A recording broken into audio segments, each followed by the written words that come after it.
Did you know that since the 1970s, violence against Coptic Christians has been a very serious problem in Egypt?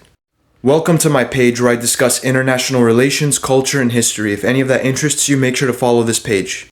Now, under former Egyptian President Sadat, church-regime relations would begin to collapse.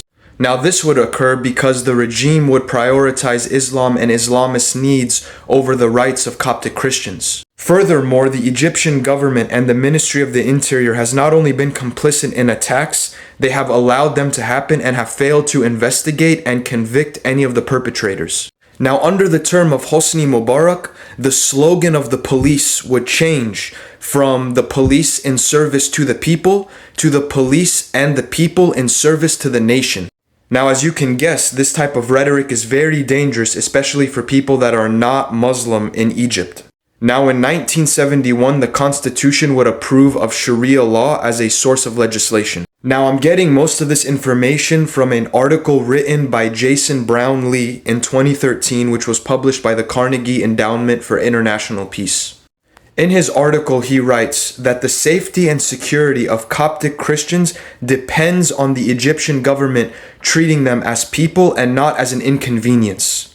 And as many of you know, Coptic Christians are the indigenous people of Egypt, yet they do not own any political power or equal representation in the Islamic government.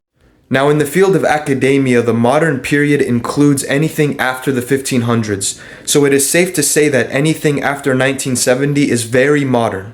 Now, in the 19th century, something called Pharaonism would begin to emerge.